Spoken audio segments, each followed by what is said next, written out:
Greg, did you return my hat? It is 4 o'clock, and we will bring the July 25th, 2022 meeting of the Salina City Commission to order. I'd ask the city clerk if the Kansas Open Meeting Act required notice has been properly provided. Yes. Thank you. May I have roll call, please? Mayor Davis. Here. Commissioner Hoppick. Here. Commissioner Linkowitz. Here. Commissioner Longbine. Here. Commissioner Ryan. Here. If you're able, please stand for the Pledge of Allegiance in a moment of silence. I pledge allegiance to the flag of the United States of America and to the republic for which it stands, one nation, under God, indivisible, with liberty and justice for all.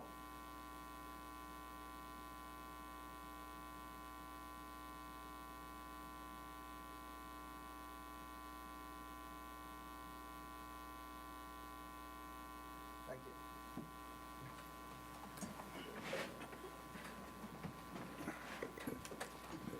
Before we get started, I forgot to do something very important last week. And it's encourage all of you who, well, I was going to say live in Salina, but anybody here who lives in Kansas. Upstairs, you can get a little souvenir here if you go vote. It's painless. Took me less than probably 3 minutes from the time I walked in the door till I was walking out. It's very easy to vote here in the city-county building. It's open during daytime hours. You don't know, the weather might be bad next Tuesday. You could be sick, who knows what. You get it done early, and it's over with. The only bad decision you can make is no decision at all, so don't not vote. We will move to 3.1. Item 3.1, Proclamation of Civility. Item 3.1A, reading of proclamation if approved. And the way it's worded, I suppose I have to ask my fellow commissioners to read this and then make a motion declaring their intent to want to approve this or not. Well, yes, we've formatted it such that it's up for a vote of the governing body to approve it, and then on the assumption that you approve it, we thought you as the mayor might read it publicly. Right. Mayor Davis, I move we approve the proclamation as submitted. Second. It's been moved and seconded to approve the civility proclamation as written. All in favor say, I'm sorry, any discussion on that? All in favor say aye. Aye. Any opposed? Motion carries. This is a civility proclamation. Whereas the open exchange of public discourse is essential to the democratic system of government, and whereas, as a cornerstone of democracy, Americans have observed certain rules of behavior generally known as civility, and whereas civility, derived from the Latin words civitas, meaning city, and civis, meaning citizen, is behavior worthy of citizens living in a community or in common with others. And whereas displays of anger, rudeness, ridicule, impatience, and a lack of respect, destruction of personal property, and personal attacks detract from the open exchange of ideas, prevent fair discussion of the issues, and can discourage individuals from participation in government. And whereas civility can assist in reaching consensus on diverse issues and allow for mutually respectful ongoing relationships and dialogue. And whereas civility can uplift our daily life and make it more pleasant to live in an organized society. And whereas recognizing that there can be strong political differences among residents, and whereas recognizing that expressing political opinions in signs and other various forms is free speech protected by the Constitution of the United States. Now, therefore, I, Trent W. Davis, M.D., Mayor of the City of Salina, Kansas, do hereby proclaim elections to be an important element of our country's democratic process and urge citizens to maintain civility towards one another and respect each individual's right to express their political opinions and exercise their constitutional rights. In witness whereof, I have hereunto set my hand and caused the seal of the City of Salina, Kansas to be affixed this 25th day of July, 2022. Thank you. Thank you, Mayor. Thank you. We will now move to public hearings, 4.1. Item 4.1, public hearing, ordinance number 22-11127.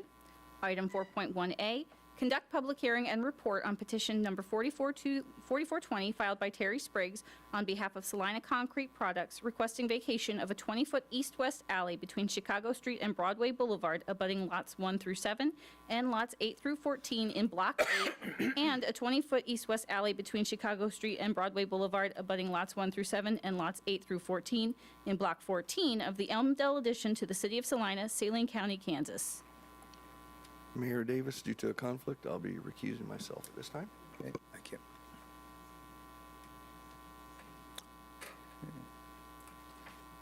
Mr. Andrew. Thank you, Mayor and Commissioners. This is a petition that's been filed by Mr. Terry Spriggs on behalf of Salina Concrete Products. They're a business that's located on West Ash Street, and their business has now closed. And they own property on both the east and west side of Chicago Street, which is part of the Elmdale addition. That plat was done in 1887, and then in the 1930s, the Broadway Viaduct was constructed, and KDOT acquired right-of-way along that strip, which eventually cut off Park Street and the east-west alleys, which just dead-ended into the viaduct. In 2012, there was a similar petition that was brought forward to vacate Park Street, which is in between the two alleys that are the subject of this application. So we're talking about an alley here and an alley there. This part of Park Street was already vacated in 2012. Salina Concrete Products owns all the property on the west side of Chicago Street, north of Ash, except for a couple houses. And they have an interested purchaser, and the presence of the alley right-of-ways is an impediment to the sale. And so, since they can't sell the alleyways, they would like to vacate them. They don't believe they serve any public purpose, and since they own all the property on both sides of both alleys, should they be vacated, the ownership would revert back to Salina Concrete Products. Chicago Street itself would not be impacted. So the purpose of today's hearing was to provide notice to potentially affected property owners and to public and franchise utility providers and provide them an opportunity to be heard. So we've distributed this petition to all our local franchise and public utility providers. There are existing utilities in the south easement, sewer and other utilities, but they did not object to it no longer being an alley. They just wanted to see a utility easement retained.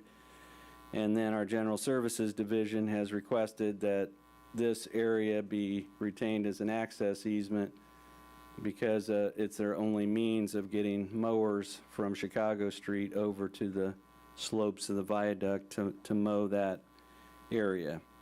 And in the north easement, there is a Evergy power pole and a guide wire that is located within that alley, but it's all clear from there west. So those that were comments that we received, nobody objected to the alley right-of-way being vacated. They just requested that utility easements be retained in its place. So that would allow ownership to transfer to Salina Concrete Products, Inc. So your alternatives that we've identified for you is if you agree that there's no private rights that will be injured or the public will suffer no loss or inconvenience if these alleys are vacated, you could approve the attached ordinance vacating the two alleys north of Ash Street and west of Chicago Street, subject to a utility and access easement being retained on the south alley and the east 50 feet of the north alley. You could postpone consideration of this petition to a future meeting date if you think additional information is needed from staff or the petitioner, or you could deny the petition if you find it's not in the public interest to vacate these two alleys between Chicago Street and Broadway. So with that, I'd be open to any questions. Commissioner? Could you briefly explain how retaining the access easement would affect what could happen to the property Yeah, where what, the easement would be located? if you drive by there, there's somewhat of a gravel path or roadway there. What it would allow is if the alley is vacated, that means the underlying ownership would go to Salina Concrete Products, then they could sell everything west of Chicago and pass title along subject to that easement. So because there's a sewer line there already, nobody could build anything over that. It would just revert to private ownership and they would control it. It's just that they couldn't build anything over the top of it because it would be retained as an easement. All right, thank you. All right. Does the applicant, Mr. Spriggs, or, and I apologize, I don't know who you are, but looking out here. Mr. Spriggs here? Their headquarters is in Humboldt, Kansas, and I'm not Okay. sure that they're represented Yeah, here. Mr. for- Spriggs is online. Okay. Oh, okay. Mr. Spriggs, did you have any comments that you'd like to make? Can you hear me? Yes, Okay. go ahead. Okay. The only comments I do have is that, yes, we are trying to be able to pass a clear title, and we actually found out about the alleyways when we went to sell the property. So in order to do so, that's why we're trying to vacate those two alleys, to pass clear title to the new owner. All right, thank you. Any comments, questions, concerns from the public? All right, hearing none. Any others online, Mr. Woods? Any action to be taken by the commission? Mayor, I move we approve ordinance number 22-11127, vacating the two alleys north of Ash Street and west of Chicago Street in the Elmdale addition, subject to a utility and access easement being retained on the south alley and the east 50 feet of the north alley. I'll second that. Okay, it's been moved and seconded to approve ordinance number 22-11127. All in favor, say aye. Aye. Any opposed? Motion carries 4-0. Thank you. And, all right, thank you. Thank you, Mr. Spriggs, if you're still there.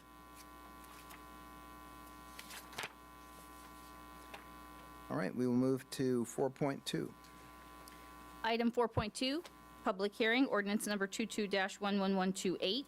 Item 4.2A, conduct public hearing and report on petition number 4419 filed by Roger Bakta on behalf of Bakta Construction, Inc., requesting the vacation of a platted right-of-way for Grand Boulevard and vacation of a portion of the Broadway Boulevard right-of-way abutting Lot 1, Block 1, and a vacated north-south alley in the Chicago addition to the city of Salina, Saline County, Kansas.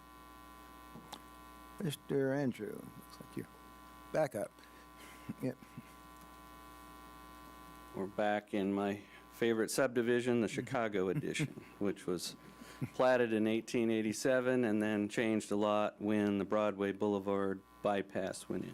But the Chicago edition covers a large portion of northwest Salina, northwest of downtown. It was platted as an addition to the city in 1887, and then in the 1930s, there were numerous property acquisitions and condemnations that occurred relating, first of all, to construction of the US 81 highway bypass, and then there was also extensive straightening of the channel for Dry Creek, and so that involved cutting off meanders and cutting a straight channel that more or less paralleled Broadway. And so when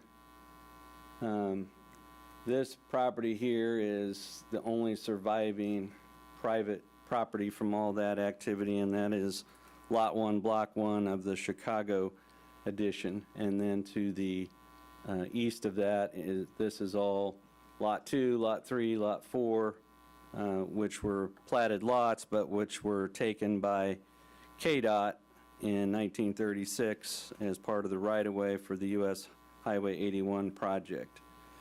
The petitioner is Mr. Roger Bakhta.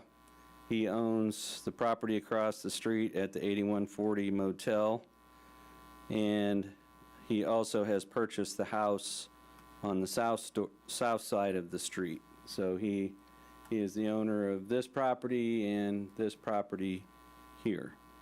And he recently completed a 2-story addition onto the west end of that motel. And so prior to all that occurring, there was a sweeping curve here that dated back to the original design when that was old US 40 that went westbound at that location. And when the Broadway corridor was redone, that sweeping curve was removed. And so in 2008, Mr. Bakhta filed a petition attempting to vacate some of this right-of-way along that sweeping curve. And then at that point, staff determined that KDOT still had title to that right-of-way, and so there was no action taken on Mr. Bakhta's petition, and then staff was able to acquire a quitclaim deed from KDOT that transferred ownership of that right-of-way to the city of Salina. Mr. Bakhta then submitted a new application, and there was a vacation ordinance approved in 2009, which vacated a portion of this right-of-way here that reverted back to Mr. Bakhta, and he made some improvements in that former right-of-way. Now we're on the other side of North Street, and Mr. Bakhta recently purchased that small dwelling you see in the picture on Lot 1. Following the purchase, Mr. Bakhta determined that this dwelling was only on a small island, Lot 1, and was surrounded by platted or condemned public right-of-way on all sides. So I realize that it's somewhat confusing and it's not clearly identified on this, but dating back to 1887, there was a platted street that meanders all through the Chicago addition called Grand Boulevard, none of which was ever built. But this portion right here is platted Grand Boulevard, and then this portion right here was acquired by KDOT when the Broadway bypass was constructed. So Mr. Bakhta indicated that he was interested in removing the dwelling and constructing a new parking area on the south side of North Street, was not fully aware of how limited the private property ownership was on the south side of the street, and so he filed this petition to vacate a portion of the right-of-way adjacent to his property to expand the usable area on the south side of North Street. At the same time that staff was working with Mr. Bakhta on his vacation request, we received a request from Barb Young on behalf of North Salina Community Development, Inc., and the request was to authorize the placement of a sign in the same right-of-way that was Mr. Bakhta was petitioning to vacate. And so there's some existing sign supports there. I think Jacob had a photograph up there that our research, this is a 1983 aerial photo that showed the billboard there with the supports, and our staff spent quite a exhaustive search in search of a permit or some sort of approval, address, anything for that sign. We were not able to find any record of that sign being approved by the city or any sort of sign permit being issued, because that parcel doesn't have an address because it's been right away since 1936. So it appears that the sign went up about the time the new Holiday Inn was constructed on South Broadway, and it appears that that sign was there as an advertisement for the new Holiday Inn, which was on the east side of Broadway across from the former Kmart store.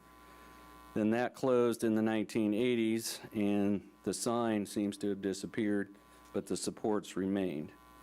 And so we provided information in your packet about the sign that was proposed. It would be 14 feet wide, 12 feet tall, would have a total height of 18 feet, and we put some elevation drawings in there. Staff looked at the sign, and as a general rule, signs are not permitted to be located in the right-of-way, but there's 8 specific exceptions for that. As a zoning administrator, I was not able to find any exception that fit for the placement of this sign within the right-of-way, so we couldn't issue a sign permit as it was not private property. And so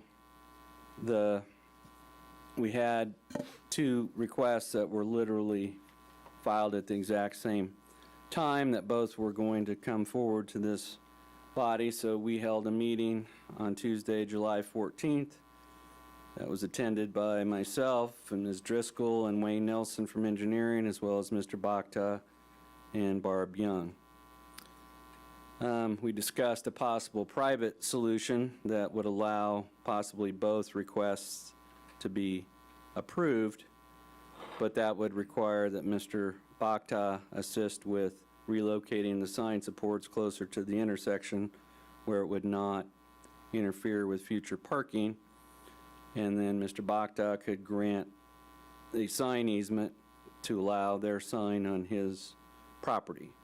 Since if this were vacated, it would be private property, then staff could simply issue a sign permit for the sign. But this private solution is unrelated to the question of whether the right-of-way vacation should be approved. And so that is essentially a private matter in need of a private solution. The question before you today is, does this right-of-way serve any remaining public purpose? And so we sent this out for review. At the same time, we sent the preceding alley vacation to all local public and franchise utilities. None of them indicated having any lines overhead or underground within this area, and so there was no requests to retain easements or anything. There was no need to protect utilities as far as the vacation request. As far as other owners, the property here abuts Grand Boulevard, so they are the abutting owner to Grand Boulevard. This alley that was here was vacated in 1952, and that makes this property abutting this right-of-way here, so the only abutting owner that we have in this situation is Lot 1, Block 1, and Mr. Bakhta. So again, we had no objections received from area utilities. Nobody requested that an easement be retained, so it's fairly clean from that standpoint. So in terms of potential findings, we did provide legal notice of today's hearing as required by law. We did not find that there would be any loss or inconvenience for losing Grand Boulevard because it's never been built or opened to traffic. That north-south alley was never improved or opened for traffic, and we've reviewed this with the City Public Works Department, and what this does is retains 50 feet from the center line of Broadway Boulevard as right-of-way, and that meets our arterial street standard for right-of-way. There would be no private rights injured or endangered because the vacation would only impact the petitioner's property, and the petitioner owns all the abutting property. Finding number 4 deals with whether the continued presence of the right-of-way serves a public purpose, and in the petitioner's mind, it's inhibiting his ability to utilize fully the property on the south side of North Street. And so the question of public interest just deals with eliminating the public ownership.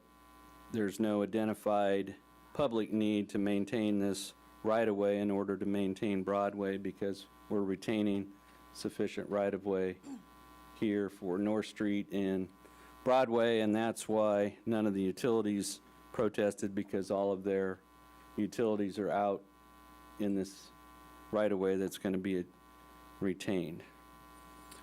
So your options this afternoon, if you agree that no private rights would be injured by the right-of-way vacations, that the public will suffer no loss or inconvenience if Grand Boulevard and the surplus Broadway Boulevard right-of-way are vacated, you could approve the attached ordinance on first reading, vacating a portion of the right-of-way at the southwest corner of Broadway and North Street. You could postpone consideration of the petition and further continue this public hearing to a future meeting date if you believe additional information is needed from staff or the petitioner. Or you could deny the petition if you find that it's not in the public interest to vacate any of the existing right-of-way at this intersection at this time. So with that, I'd be open to any questions that you have. This was a team effort on the research and preparing this report, so there will probably be multiple people here who could respond to questions. Well, you sure threw me for a loop with Grand Boulevard. Yes, as I did everybody else when I wrote my report, but I've run into Grand Boulevard before. No questions here?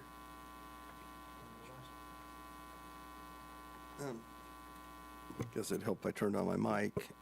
I noticed there's equipment already being stored on that site in the right-of-way. Is that Mr. Bachta's equipment? It is Mr. Bachta's equipment. When he was doing his two-story addition onto the west of his motel, the Public Works Department gave Mr. Bachta a right-of-way use permit to put his construction staging equipment there during construction.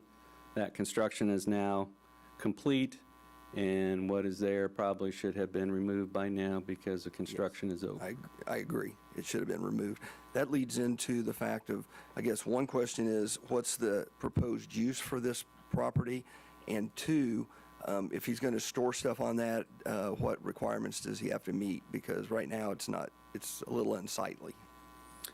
So this property is a corner lot by which it has two front yards on North Street and Broadway Boulevard. So if he would store anything outdoors that would be considered construction equipment and those things, he would have to screen, either keep it out of the front yard, or he would have to screen that from view from either of those two public streets. There would be no screening required on the south or on the west, but if he had outdoor storage of equipment, he would have to screen that from the public street views there. I think Mr. Bachta is in the best position to indicate what his plans are for the property, but as it relates to outdoor storage, anything that would be considered to be oriented towards North Street or Broadway would have to be screened from those two streets. So basically the way stuff is stored now would not meet city code. Yeah, it would have to be screened from view because he's got that, he doesn't have it tucked to a back corner or anything. He's got it pretty visible from North Street right now. Yeah. And I have one other question, because this is a fairly significant size of piece of ground, and I know that there was another request for a sign. I guess I'd like to hear from the petitioner what his thoughts are as far as working with the North Salina on perhaps allowing them to use a portion of that for a sign. So Before we go to that, I was just going to make a couple observations about sign easements and what that means. So if you're around the community, we were just discussing it today, the sign for Office Max is on Subway Restaurant's lot, and they have a sign easement to have that there. Olive Garden's sign that's along I-135 is not on their own property. They have a sign easement to have that there. So the purpose of doing a sign easement is so a sign easement will run with the land. So if there's any change in ownership, it's not just a personal permission, it's something that would run with the land. So that's why the term sign easement was used. I'm glad to hear you couldn't find anything on that current sign, because neither could I when I researched the old Holiday Inn one. Before Mr. Bhakta comes, just, not putting you on the spot, but could you give an example of some of the exceptions to having Yeah, signs? some of the exceptions, I think it was in 2018, the city commission approved a license agreement for a subdivision monument sign at Stone Lake. That sign is in the center of the entrance on Shoreline Drive in Ohio. That being in a median in the right-of-way, that is an exception that's written into the code. Downtown, there are projecting signs that project from the front of the building and they project out into the right-of-way. That's another exception. During campaign season, political signs, all types of temporary signs are allowed in the right-of-way during election season. That's an exception. We have an exception for banners that are placed on utility poles in the right-of-way. And so this particular sign, partially due to its size and its permanency, it did not fit within any of the 8 exceptions that we have written into the code. All right, thank you. And did the city have any plans for neighborhood development for this property, I mean, as an actual city initiated? Not in my experience. As Commissioner Hoppick indicated, it's a rather substantial piece of property, and it's really exposed and visible at that corner, but in my research, I couldn't find any evidence where any kind of public use or pocket park or anything like that was proposed here. I'm not, from the looks of things, it's not altogether clear that the city knew that we owned that much property there. And what happened to the original owners of those other lots, actually on the apex of that property, when the state Well, took it? I mean, and this affected Mr. Pestinger's earlier requests and all those. There was a meat packing plant that was located there pre-Broadway Boulevard. And so almost all that property was either used or owned by the meat packing plant, except for this lone property that Mr. Bankston and I determined was owned by someone named Otto Coons, who had the house there. But everything surrounding that was owned by the meat packing plant. They had that. They had stock yards and things to the west of that, but all, as you go down through the acquisitions that occurred in 1936, it's just Butzker Packing Company, Butzker Packing Company, Butzker Packing Company, because they were platted as individual lots, most of which were owned by the packing company. And there's no real successor in interest to the packing company.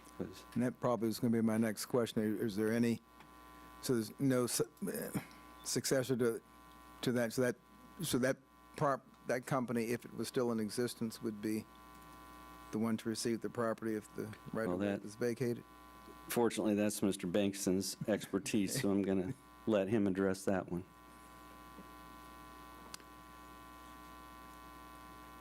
That depends somewhat on a clarification of the interest that was acquired back in the 1930s.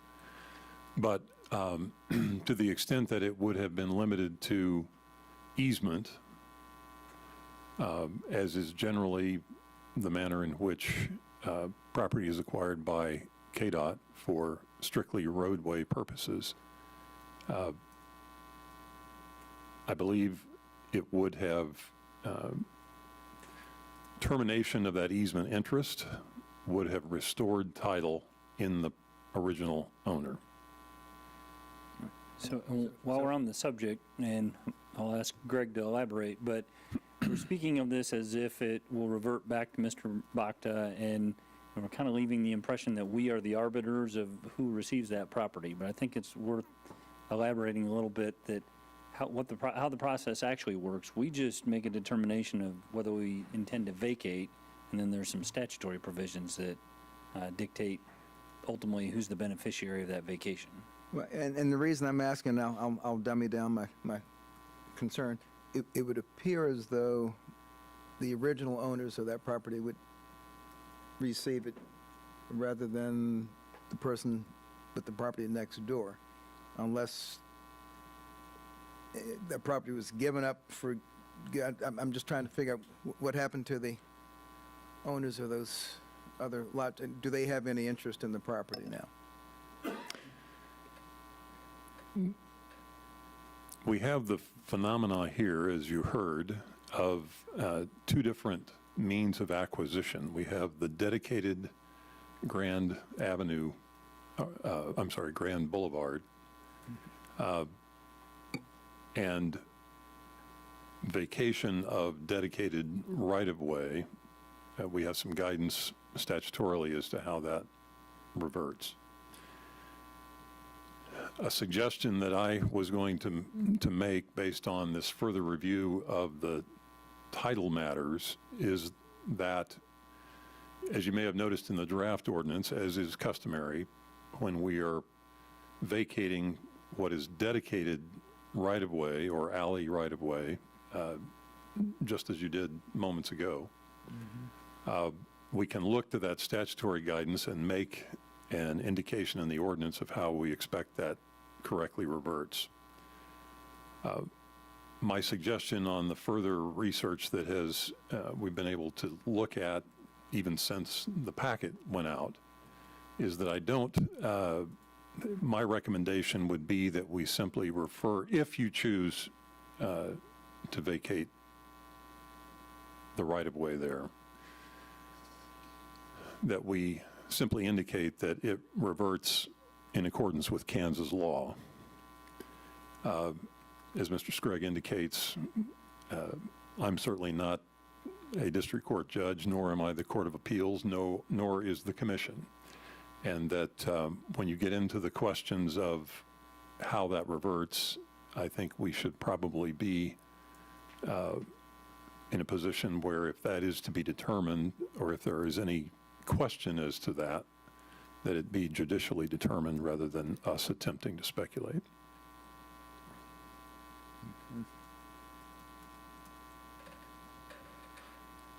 And I guess my concern was if this property would revert to Mr. Bachta just because he is the only property owner that is currently identified adjacent to this property, or, I mean, obviously, not obviously, but I'm assuming he did not purchase the other, well, he couldn't have purchased it because they were in the right-of-way. Yeah, we're in that difficult area where you might imagine, and I would imagine Commissioner Hoppick runs into this more than I can speak to, but where you have, as Mr. Andrew described, the party that the right-of-way was acquired from, a corporate entity, a 1930s vintage packing operation, as I understood. They presumably had shareholders, and those shareholders presumably had an ownership interest in that corporate entity, and how that all might have been diluted and how that might look now is hard to imagine. But that is the time when a judicial determination, presumably some form of quiet title action, would be necessary to conclusively resolve the ownership question. So the only thing we know for sure is that it would not belong to the city. That's correct. Okay. All right, I think I'm still with you. And I guess I No, it was- one more thing. It was an excellent question, and a point that we were ultimately going to get to. And correct me if I'm wrong, not only would we know it doesn't belong to the city, there is a prescribed process to determine who it does belong to. It's just not our process to run. Okay, that's well stated, okay. Any other questions, comments up here? Okay, we'll open this for public comment. We ask you to, this is 3 minutes or 5? 3 minutes? 3. Okay. I'm sorry. I'm sorry, I forgot. My apology. Clint Spiller, I'm here on behalf of Mr. Bacta. Yep. I hear there's some reticence here, so I wanted to make sure I mentioned, I think we've got most of the problems resolved in some way that should hopefully answer some of your questions. First off, I just want to state that this is a win-win-win for all parties involved. Anybody that's been a resident of Salina, or for me, a resident of Saline County for their lifetime, they've known that North Salina has been an area that's kind of struggled as far as appearance. Mr. Bacta has done a great deal on that corner, on where the Best End is located, and beautifying that area, improving that area. That new construction is looking very good. It's going to bring new business into North Salina, which is really something that North Salina needs drastically. All Mr. Bacta wants to do here is he wants to continue that tradition and expand that into the south side of that street. Because right now, as you know, part of it is his equipment's located there, but it doesn't look great on that part, and it really hasn't for years. That house has been ugly. Pimple, I guess, is probably the best way to say it, of that on the face of that location for quite some time. What Mr. Bacta would like to do, he'd like to remove that building, demolish it, and improve that entire area. Whether that be for a parking lot, which is likely what it would end up being, or some other type of improvement. Either way, his goal, he has a vested interest in making that area beautified like he did in his property. So overall, this will serve the best interest of all parties. I also spoke with Barbara Young on Friday. Just kind of, I never had a chance to speak to her about this before, and I told Roger I want to talk to her. I talked to her, and I think we kind of have an idea of a working resolution how we can deal with the sign, and Mr. Bacta is willing to move the sign to a more viewable location, more located towards the street, and also allows him more space to develop, because where the sign's currently located would block a lot of development. As far as the equipment that's located there, Mike, I just drove over there and took a look myself, and I asked him the same question. And basically, his plan is to get rid of that stuff as soon as he possibly can. The only reason that stuff's still there is because they're still remodeling the building there. They're still working on the building as far as getting the furniture in and out. I'm not sure of the details exactly with that, but basically the plan is once it's done, they're going to move the furniture back inside the building, and that's the only reason those storage units are still located there. And then the plan is to get all that stuff out of there so they can demolish, well, I guess they'll have to demolish the building, and then as a part of that is the goal is to then eventually beautify that area by grading it and turning it into some type of improvement on its current situation. As far as ownership, that's something that we can handle after the fact, the vacation. That's something that we're more than happy to deal with. It's obviously not been utilized for quite some time. I doubt there's going to be any interested parties that are going to respond to a quiet title action. So I think we can resolve nearly all of the issues with this vacation request, and Mr. Bacta is willing to work with all parties. Does anybody else have any questions about my statements? No, I wasn't so much reticent as I was just wanted to make sure that we get it right the first time.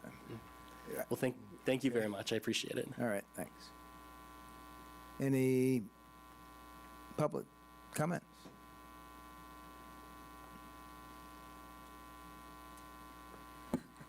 I'm Barb Young with North Salina Community Development. At this point, we don't have counsel, so I'm acting on behalf of our board. I did give the clerk this paper, which has the billboard posts moved to where Mr. Bacta was hoping that this would be more agreeable so he can use this property. This was drawn in by Dustin Hers for the setback requirements, so he has this. This is something we are considering. My only concern is that we don't have the details worked out. Prior to this being coming up for the City Commission, I would feel more comfortable if these details and the requirements required of both parties was worked out prior to this for the first reading.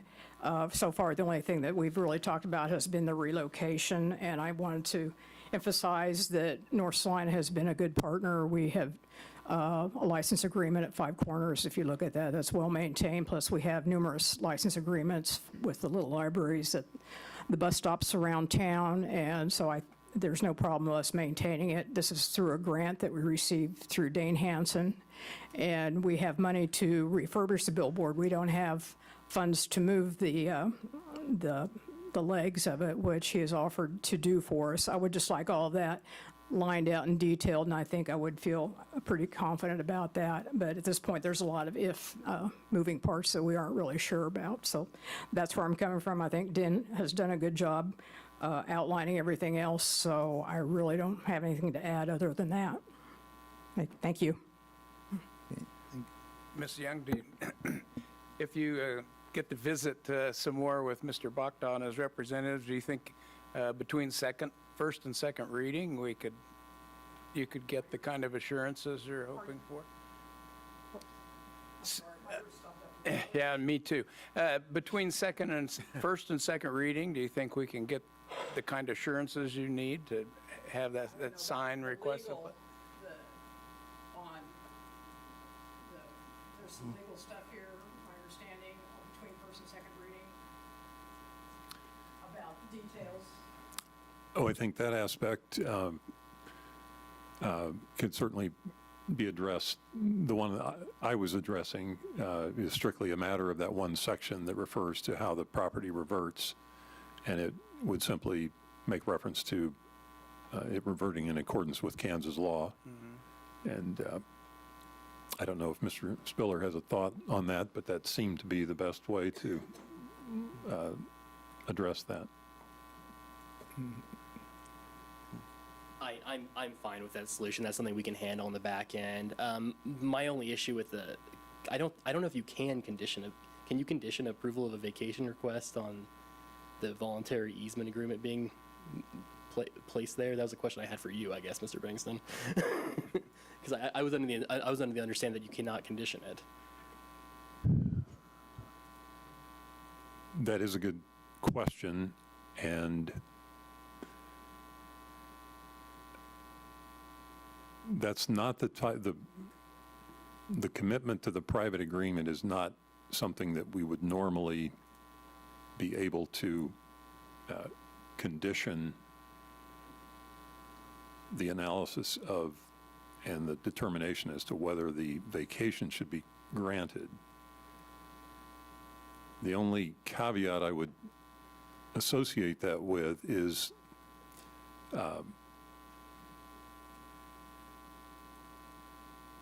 there is still an aspect of that frankly I probably should address with the governing body in executive session before making any public pronouncements. I hope you can understand why that might be. Yeah. Could I ask a somewhat related question? And this is not the way the situation is currently, but if we had signed a license agreement with North Salina to develop that area and put a sign up or a garden, would that be then considered a public interest? That would be a reason for not vacating?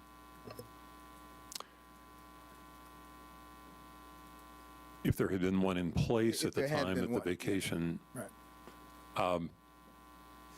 not in and of itself, I don't believe, because the need and the use of a license agreement assumes the sustained need for the right-of-way.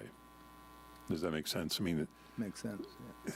the license agreement in and of itself is only applicable if there is a valid right-of-way in place. If the basis for the right-of-way is not present, then it is not, it's always going to be, the license agreement is always going to be in a secondary function relative to the right-of-way.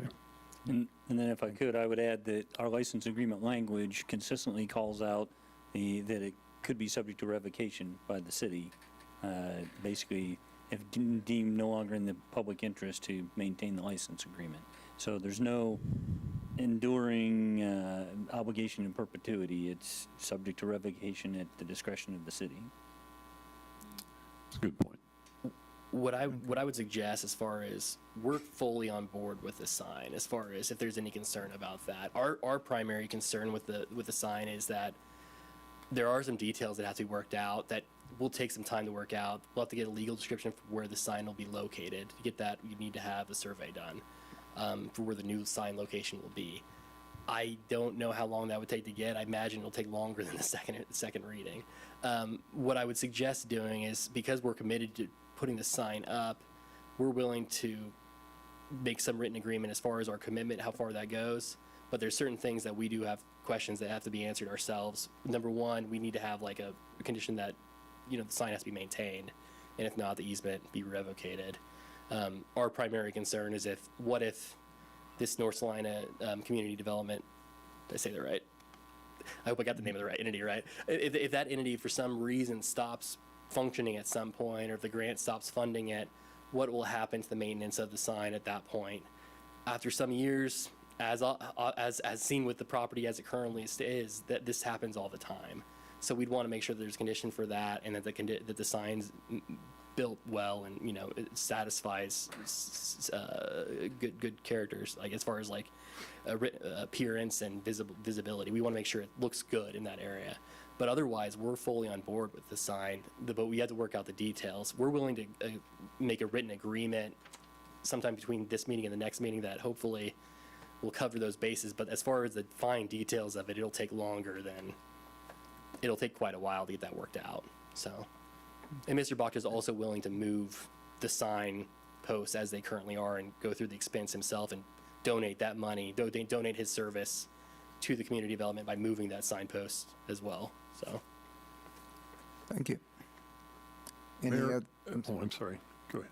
Well, I was going to ask first, did your comments suggest that you wanted to meet in executive session at this point? That's where I was headed, and I always hate, because that sounds so mysterious. I hate to do it. I know the folks in the audience understandably don't appreciate that. But there is a point that I do think, and I hope everybody understands, you all are in control of the privilege. I'm not. If there's something that I think the governing body might wish to hear in a privileged context, rather than me just talking about it, that's why I raised the question, and then having that opportunity to have a conversation with you all on a privileged basis gets us, I think, a lot faster to what you might wish or not wish to discuss publicly. Right. Would you prefer to do that now before we take additional comments? No. I think just if we had that opportunity before you enter into any deliberations. Right. Thank you. Any other comments from the public? Ben Winholt, Salina. I may be moving the cart a little quicker than the horse wants to go here, but if this property is approved and we hear that the possible intended use would be a parking lot, I understand why he would want a parking lot if he's had an expanded second story added to the 8140 motel. And it does become a parking lot for the motel. Has staff looked at the possibility or the repercussions of pedestrians crossing North Street to get to the motel from that parking lot? Because Old 40 comes into North Street at 45 miles an hour and reduces down to 30 when it gets to North Street, but a lot of people don't reduce it until they actually get to Broadway. So, and that's kind of a blind corner. So my concern would be the public going across the street on North Street to access to the motel if it becomes a parking lot for the motel.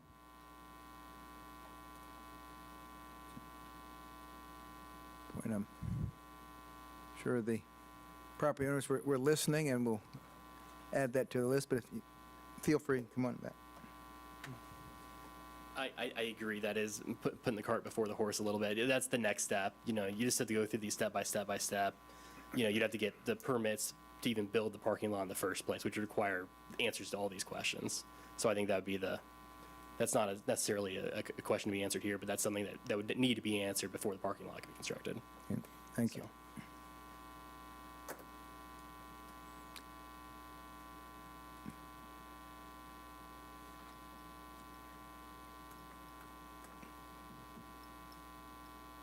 Tom Pestinger.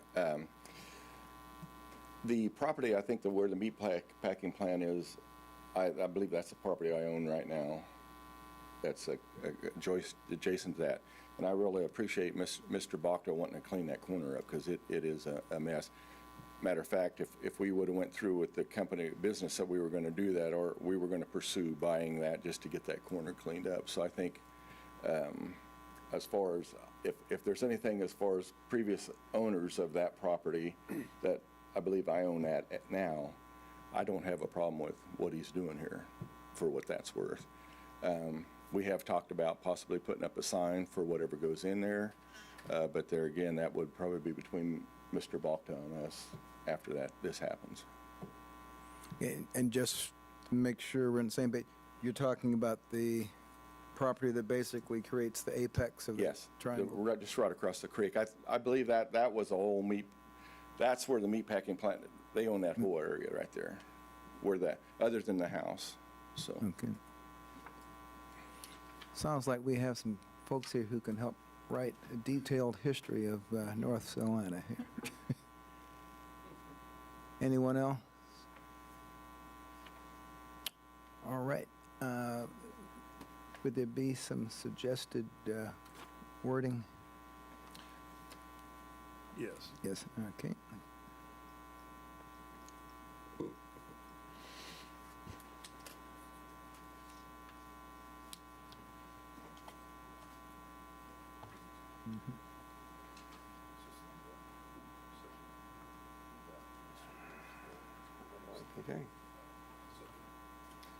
Okay, Mayor Davis, I move the city commission recess into executive session for, I'm going to look to you for how many minutes? 10? 10? Let's go with 10. 10 minutes to discuss the subject of legal aspects relating to petition number 4419 filed by Bachta Construction with legal counsel based upon the need for consultation with an attorney for the public body for which would be deemed privilege in the attorney-client relationship pursuant to KSA 75-4319B2. The open meeting will resume in this room at 5:08. Second. It's been moved and seconded to recess into executive session for counsel with our attorney. And I can't say that I have memorized all that, but for the reasons just written or spoken. All in favor, say aye. Aye. Any opposed? Motion carries 5-0. We're in executive session until 5:08.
right, we will come back into regular session.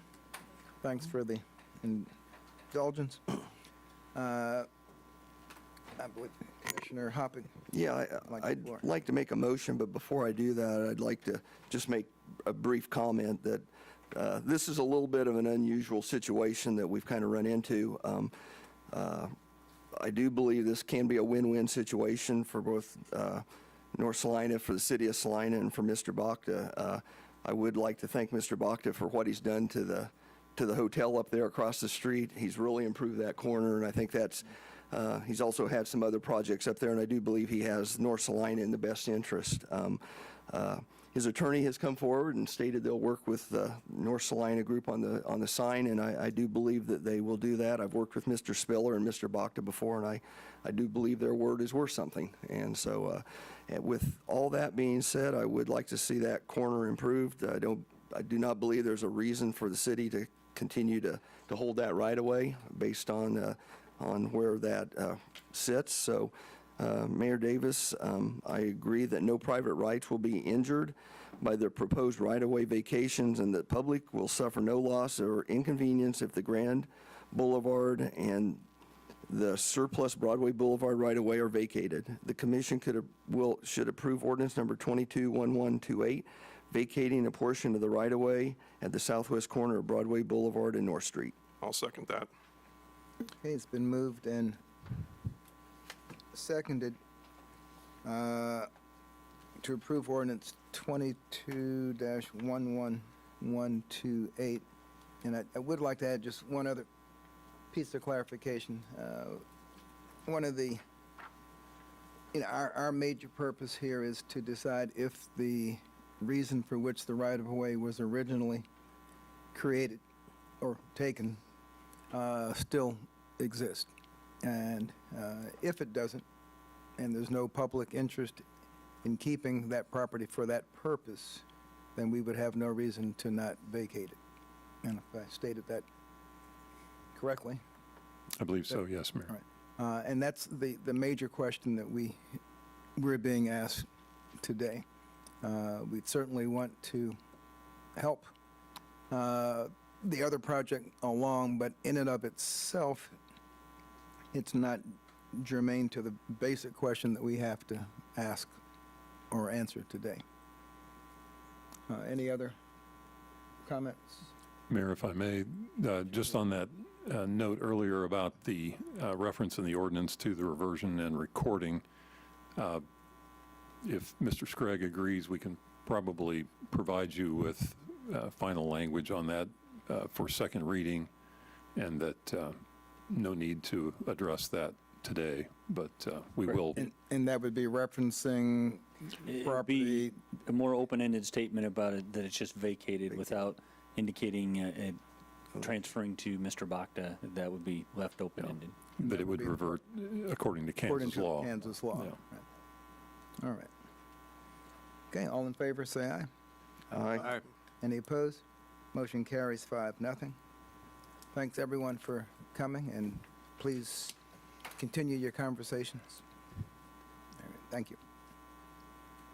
We will now move to the consent agenda.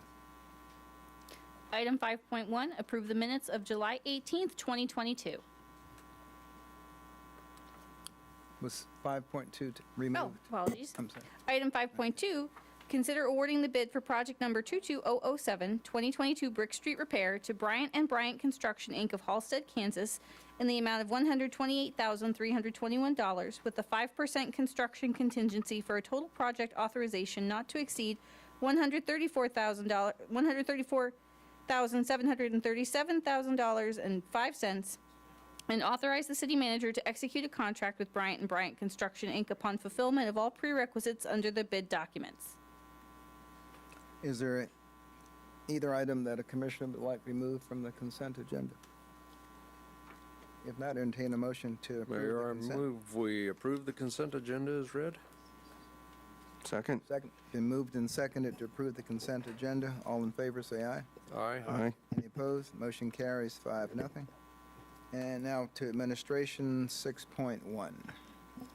Item 6.1, approve ordinance number 22-11125 on second reading, annexing a 5.04 acre tract of land on the south side of West North Street and Old Highway 40, west of Broadway Boulevard, and the abutting right-of-way for Old Highway 40 into the city.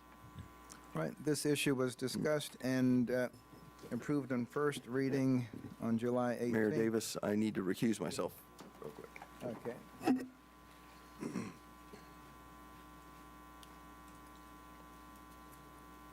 Are there any changes from, No changes. I'm not aware of any public comment. However, the applicant is in attendance today, so I don't know if he had any desire to address you. nope, all right. Any comments, concerns? Yeah, I have a comment that we've sure expended a lot of paper hearing this. Yes. Glad we're bringing it and getting it finished up here. Any public comment? No.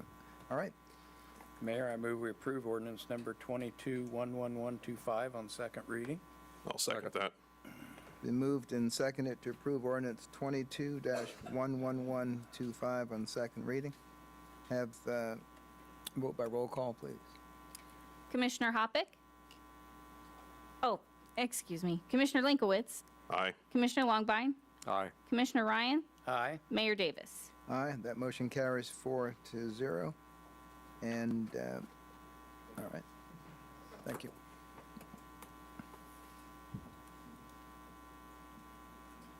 All righty, 6.2. Item 6.2, consider Resolution 22-8035, declaring the city's intention to reimburse certain capital expenditures for improvements to Bill Burke Park with proceeds of general obligation bonds. Ms. Beck, you probably thought you had a week off after all I the know, budget. I knew you were missing me, so I thought I'd have to have something on the agenda. Right. Good evening, Commissioners, Mayor and Commissioners. Debbie Pack, Director of Finance Administration. This item's has had a lot of moving parts, and you've seen it come before you in many different aspects. On August 23rd, 2021, City Commission approved increasing the transient guest tax by 1.505% for the intention of paying off cost of improvements to public facilities. On August 2nd, 2022, City Commission approved Charter Ordinance 41, which added an additional classification for this particular project to allow for the issuance of debt up to $4 million. That charter ordinance did require a 60-day petition. The last publication was May 20th. The petition period ended on July 20th, 2022. This project actually goes back way before, earliest for this particular item was July 22nd, 2019, when City Commission passed a resolution expressing their intent to partner with Salina Athletic Partners to enhance baseball and softball experiences in the city of Salina. At that time, they agreed and with intent of the city funding, the privately being funded at $4 million, that project, and $4 million being funded by the city. After a delay of coronavirus and some other things, and Salina Baseball Enterprises moving forward with the portion of their project, and looking at the analysis of the city's commitment to the $4 million project through strategic planning and budgeting, the city basically came to the conclusion that we had $1.5 million on cash that we could put into this project, and that we would finance approximately $2.5 million with payments of the debt being supported by transient guest tax. The new transient guest tax did go into effect on October 1st, 2021, so we have been collecting transient guest tax for this particular project. I think to date, I wrote down, we've collected about $140,000, and that's in 2 quarters. I did provide you with some historical data on what transient guest tax had done, what the cost of debt financing $2.5 million would look like, and where we thought our projections would be for 2022, with the note that we do need to see some growth in order to support this, but I would anticipate that we will be seeing that in the next year or two. The fiscal note on this particular item was that the project was intended to cost $4 million, the city's commitment. General obligation bonds would be issued in 2023 after a completion of the project. $1.5 million in cash would be being paid for some of the projects that we've already approved. The city cannot approve or enter into any agreements for this particular project that would be funded through debt until this item comes forth. This gives us the authority to reimburse ourselves with the issuance of bonds for any portion of the project that we do spend, that we do reimburse ourselves with. If for some reason the transient guest tax did not support the debt payment on this particular project, that would have to be paid out of project or property tax levies.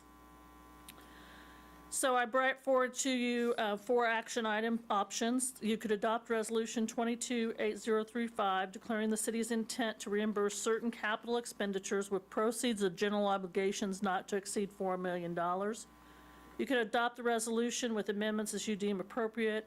You could postpone consideration of the resolution to a specific time and date and provide staff with additional information you need for consideration.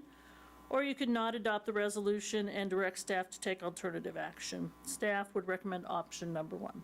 I would stand for any questions. Start from the left. Commissioner Hoppy. You said we've collected 140,000 so far, and that was for how many quarters? 2. So by the time we get to funding this, would be, what, another 4 quarters? That'd be, yes. So we'd have 6. And the payment on that, actually, because we would issue debt in 2023, our first payment wouldn't be until 2024. So we would have a year plus, a little over 2 years of collection before Yeah. we would have our So I first. guess one of the comments I'd make is, based on this, we might not even have to borrow the full 2.5. We could have up to at least $500,000 that we've already collected in transient guest tax. So we can either use that as a buffer to help with payments in the future, or we could pay down that debt and only borrow $2 million. Correct. Is that not correct? So, With one caveat, we need the transient guest tax activity to get to the level to Right. make the annual Right. debt payments that we'll be entering into. but what I'm saying is we may not have to borrow $2.5 million based on this chart. We might only be able to borrow 2, which current sales tax might substantiate at this point. Correct. So there's, I think I we did have do that calculation because I knew that was going to come up. $1 million $1 million of debt for 10 years at 4% is about $130,000 a year. So if we were $500,000, then we would be saving about $65,000 Right. a year. To your point, then, we wouldn't have to collect 200 and, let's go in the middle, $90,000. We may only have to collect 235 Right. for that to support that. So we have some options there, perhaps. Correct. And that also assumes the project comes in on budget by the time we Correct. get it designed and put up to bid. That's the Well, bigger and that, question. yeah, we'll just have to see when the Right. bids come in, Right. if we are Right. able to do the full project. So there's some things there, so thank you for having There's still some moving that. So, parts, let's put it that way. And not to be argumentative, we just got a lot of moving yeah, parts I right agree, now. 100%. I just think there's some options there, and we'll just Yeah, we'll have to see. size things One of the up when we options get is there. maybe the full project doesn't get done either, so we'll see. Correct. Commissioner Langley, any questions?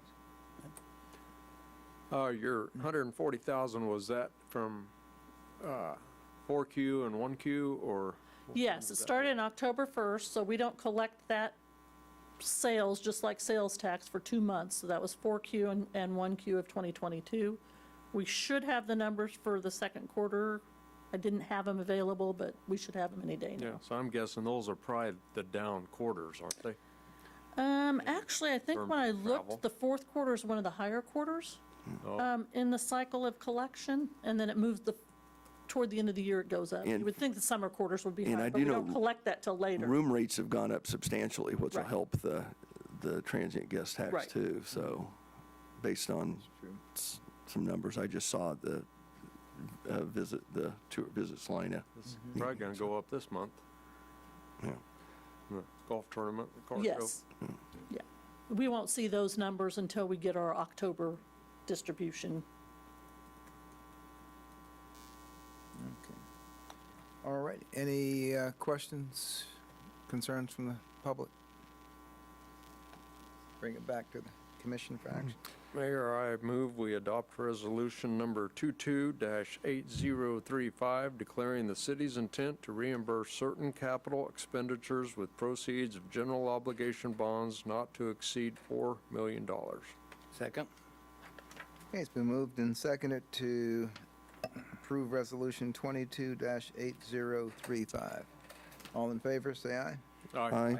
Any opposed? Motion carries 5-0. And we can move on to item 6.3.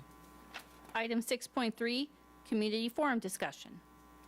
I don't have a whole lot to report. As you well know, this is a topic that you've discussed on multiple occasions in different formats. Most recently, at last week's meeting, you asked that it be placed on the agenda as a discussion item for you to follow up on. The general premise is a format under which you might want to have community forums, and there are recognition that that's something that you as a governing body need to deliberate about, and that's a discussion that should happen in open session.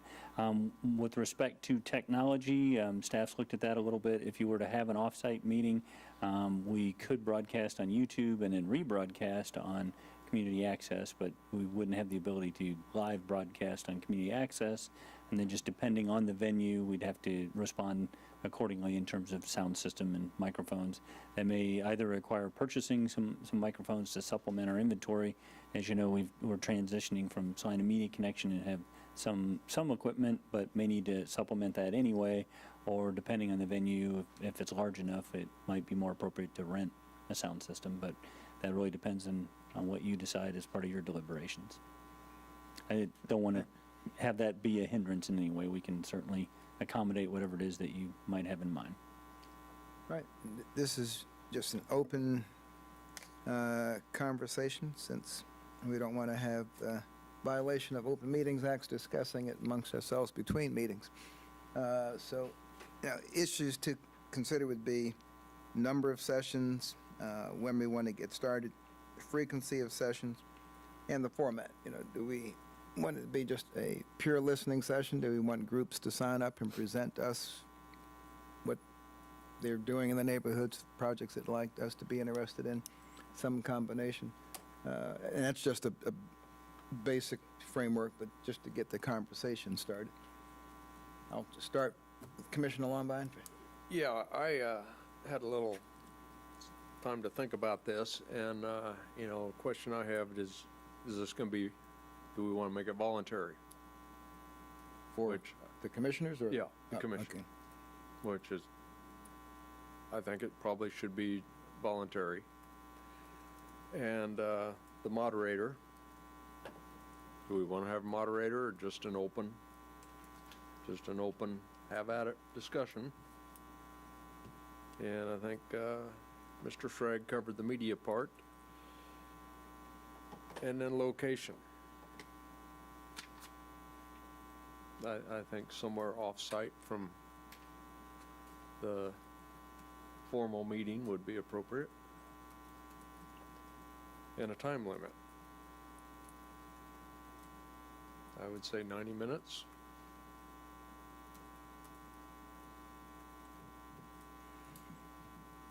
Any suggestions for locations?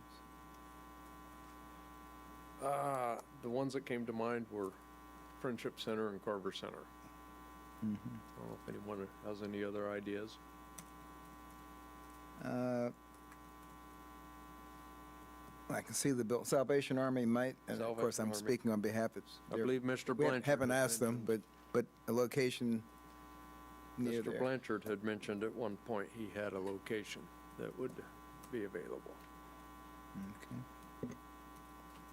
And it can be anywhere in town. And I would encourage neighborhood organizations to let the city manager or any of us know if an organization feels there's a need to have it in their community. Let us know. We're trying to go to places that might be underrepresented here in our meeting, and in a more casual setting. I mean, we'll still have rules of decorum, but if folks can't get here, we'd like to go out to them. And I guess one other thing that would kind of fall in line with yours would be the time of the day. Yeah, we're not going to spend all night. Right, okay. Commissioner Ryan?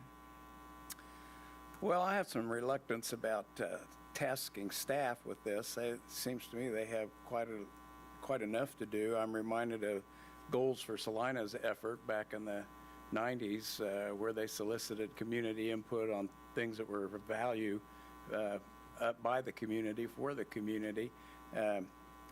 I'd like this to be more than just a cattle call for people that come and talk at a microphone. I would like to see us outsource this somehow and get more participation from the community, from the chamber, from the bigger employers, the hospitals, Salvation Army, NAACP, all of those have some input on how this gets created. So maybe in my mind, something like a steering committee could set up the format, and we get the same kind of input that we got when we considered the new city manager from different parts of the community on what the conversations were going to be about. Place and locations, whatever we can manage, I guess I'd expect the staff to help facilitate that wherever we chose to have the venues, and maybe a couple times a year. I guess the first one will be the telling one to see if it's really any success at all. So we just get the first one off the ground and then see if it's really productive. Right. Those are my feelings. Right. Commissioner Linkowitz? Just kind of on what Commissioner Ryan said, as far as, maybe see how the first one goes, and then maybe readjust or redo the format if need be, and then maybe assess the timeline of repeat forums. If it's a once a year thing, if it's twice a year, that kind of thing. Right. Commissioner Hoppick? Well, I pulled a document here that discusses how to organize a town hall meeting, because I'm not sure any of us have done it before. I guess my first question is, what's our goal? I mean, do we have certain subjects we need to address, or is it just an open mic? The last, and I think we do need a moderator, last thing I want to do is to see town hall meeting on Channel 3 News the next morning because somebody's gotten out of hand. I really think that, we got to be careful what we do here. I mean, we can have people come to us with 20 different ideas. We don't have the staffing to implement 20 new things. So I'm not, that's why I say we got to figure out what we really want out of this town hall meeting.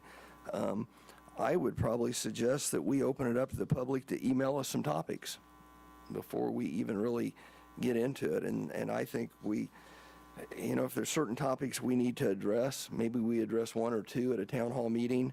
I think at that point we could even identify some panelists that maybe need to sit in on that. I mean, we've talked about childcare, lack of childcare in the community. There's some other things that we could maybe address at a town hall meeting. And by knowing what we're going to talk about, we might even have some materials that are available, whether it's from the city or from an outside source. So I have a hard time knowing, what we're going to do as far as a town hall meeting without knowing what our goals are, and are we going to have specific topics to discuss.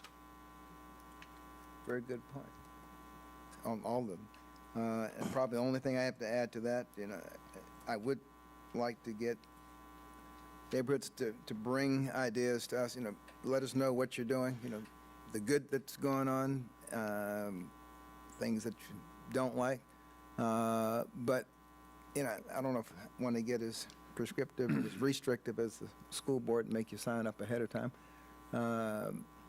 But it's easier for us if we know, as Commissioner Hoppick said, what we're going to be talking about, and there'd be clear expectations about what type of answers people should expect to get to questions at the meeting. I see this as more a listening session, unless someone asks just a factual question, are you going to open the street again? Are you going to fix, when is it going to be done? Those are easy to answer, but these are all good points. Now, I filled up a third of my sheet of paper with these points. I want to fill up the other two-thirds with comments from the podium. So don't be bashful, please.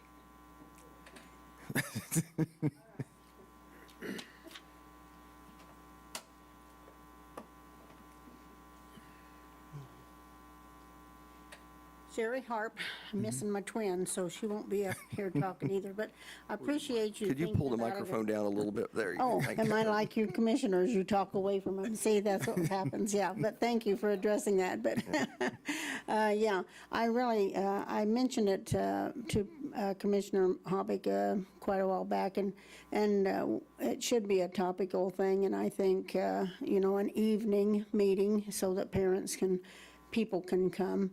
And I think, you know, like you say, just have like one or two topics for the first time and see how that goes. And I think the email, I stress people to email you guys, and I'm not sure. Are you getting any more emails? No? So now that it's working, we're still not getting emails. So, but I really think that and to give it a trial and error anyway, pick a couple topics if somebody has some good ideas, and I liked what you said about bringing in people from other businesses to see if they can give some input. But yeah, I really appreciate you even trying it. I really think that's great, and I appreciate us, you know, I think it should be open where we can ask questions, but you know, if you have the opportunity to say I don't know, and I'll research that. That's just what you have to do. But thank you so much for bringing it up. Appreciated your letter too, for the signs. That was a good letter that you put out for the destruction of signs. So thank you. Thank you. And as you can see from our discussion on the right-of-way vacation, while you've elected us to be your representatives, we don't get endowed with knowledge on January the 9th or whatever it is before we take office. And we have to have experts around, because a lot of these questions we don't necessarily know the answer to right away. And we're charged with finding it out, but we may not be able to give it to you right when you ask the question. Anyone else? Oh, come on, there got to be some more ideas out here now. Come, hey, thank you, Ben. I don't know if I have any ideas, but I would like to piggyback on what was said and agree with Mr. Hoppick that the first one or two sessions need to be on topics of just a couple. Because if you make it like a public forum like we have now, Lord knows what you're going to get. And you're going to be bombarded with all kinds of stuff. So if you would do the first ones to where you had the certain subjects where people can research themselves and you all can research, basically that would be more helpful, I think, to everybody. Time-wise, it definitely needs to be in the evening. It needs to be after people get off work. You can't have these during the day, and we can't have them like we've got now, not knowing exactly when we're going to be able to get up for a public forum. And also, I wish to thank the people, Chad Farber being one, of what my pastor said this weekend at church. His sermon was on persistence. And that's exactly what has happened here, is persistence has taken over to a point where Mayor Davis has put out a proclamation of civility and this open idea of public forums. So I wish to thank him, and it's good to know that in a community this size that people's voices can be heard, and that there is some concern and some action that can be taken. Thank you. Thank you. That's pretty good for not having any written We'll have to, you need to go into public speak. Okay. Thank you. Anyone else? Okay, well, I know what I'll do is look at these notes tomorrow, because they need to simmer, and I'm sure the city manager may have already summarized them already, but, so we can come up with consensus, and still to avoid any open meeting violations, the city manager can contact us individually and come up with a joint consensus and get some structure to this. I would say the first thing we need to do is get notice out to the public that we're thinking about doing this, so that we can get some ideas, whether it's, for whatever, and then we can decide which topic or two we want to address and who the partners would be that we need to ask to attend that. I think not only did we discuss, it needs to be an evening, but I think we need to look at the community calendar. I don't think we want to do it on the same night as the South Central football game, so I think there's some things we need to look at, at the calendar also to try to open up, we'll see what kind of attendance we get, and it may depend on the subject matter also. True. So. I think the city manager has all that down. Okay. Yeah, it's not a direct transcription, but I can type it away. I agree, getting the word out that this is what we intend to do is going to be determine whether it's successful or not, and get as many people involved as we can. As Ms. Harp indicated about our email, that no, we don't get much feedback, and I think we need feedback, and this would be a way to connect with people on a regular basis. So I hope we can get it together and be successful. All right, thank you. We will move on to 6.4. Item 6.4, approve Resolution 22-8060, adopting the proposed revised 2022 pay plan and classification system. Good evening, Mayor and Commissioners. The City of Salina's current compensation structure is defined by 3 different schedules within our pay plan: the classified, public safety, and executive senior management. A little background, all 3 of these are defined with minimums and maximums, and all of our classified full-time, part-time, and regular part-time employees are assigned to pay grades within each of those ranges that have defined minimums and maximums. Usually these are brought to you during budget season to be approved with the budget process, and then anytime that we are requesting changes be made that have a budgetary impact, those are brought back in front of the commission as well.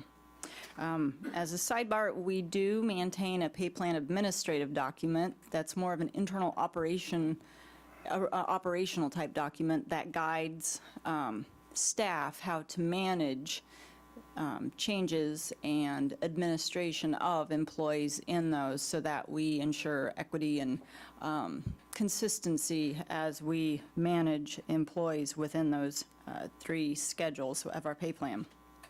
You may recall that you commissioned through our contract agreement with Evergreen Consultants, or Evergreen Solutions, excuse me, the pay plan and classification study. A lot of steps have happened during the time of that agreement approval, including the May 23rd study session, where we presented preliminary results of where we were going and got direction to move forward with the hybrid parity model. I'll back up and just talk about the activity that has occurred on staff's end since the time that we have kicked this off. There's been a lot of data gathering and data submission of files to the consultants. We've also had some on-site orientation sessions and focus groups for our employees. These were recorded and made available for employees that weren't able to attend on the 2 days that these were held. The employees created or submitted job assessment tools, or JATs. They completed these specific to their individual roles and duties that they have. Their supervisors reviewed these and approved these. And then during that time also, the consultants were going out and surveying our peers and also pulling market data to try to come up with comparables. We then coordinated some meetings with our department heads and worked through preliminary placement. Those discussions prompted additional reviews being requested. We went back to the consultants, said, here's the list. We want you to go back and look at some of the market data and the JAT scores on these to ensure we've been consistent and equitable on how we've placed these. Following all of that, the department heads were shared with that data again, and we hope we made any adjustments that, or we're confident we made adjustments for both internal within the departments as well as with other departments within the city, hierarchical and equity adjustments there. So after, I guess, the culmination of that work is why we are excited to present to you the report that the consultants concluded and presented for us, as well as where we've landed with the new pay plan schedules. As a sidebar also, and I did include this in the report, the last time that we had this performed and implemented would have been 2006 and 2007, and we implemented in 2007. Prior to that, we were looking at 1990, 91. And I couldn't find the exact year, but in my research, looking back at the 1990 data, it appears the time prior to that, this plan was, or the pay plan review was performed sometime in the 70s. So it's not something that we do very frequently, but we are due for a new pay plan. I just wanted to touch a little bit on the hybrid parity model that we covered this during the study session, but it is the basis of the costing, and it's the model on how to take our existing employees and put them into these new pay grades. This particular model was recommended by Evergreen. They believe it's the most cost-effective yet equitable approach because it does take internal equity, time in the roles, as well as time with the organization into consideration when placing an employee into those pay grades. In other words, it doesn't just, one of the models previously discussed was a bring to minimum, where it would only move people that were below a minimum and move everybody to the same pay grade. This actually takes a look to see how long they've worked with our organization, how long they have been in their particular role, and then with a formula applies a placement dollar amount, and that's the basis of the new pay rates for the individuals. As we move into implementation in the event that this plan is approved, we do anticipate that there will be analysis and some additional scrutiny needed, and to determine that any other adjustments aren't needed for equity purposes. And that is why we've pointed out that additional unique adjustments may be done on a very limited basis, but to provide the city manager the authority to do that in conjunction with the analysis from the consultants. Again, as we're moving into that last approach, or the push to finish placing individuals. The one position that you won't find in those schedules is the city manager, and that's just a reminder, that is a contracted position between you and the city manager. It is not on the classified or executive or public safety schedules. Because it is a contracted position, he also will not be subject to the 2%, and that is not calculated in those estimates that were presented. I've outlined a little bit of the timeline on what's used for implementation in the event this is passed. The one thing that I did not mention in the staff report was, in accordance with the distribution of this report and additional information as part of the packet, This was also sent by the city manager to all of our employees and asked the supervisors to make sure that those not on city email also had a chance to review it. So from Thursday night or possibly Friday morning, employees have had access, direct access to this information as well if they so chose to look at it.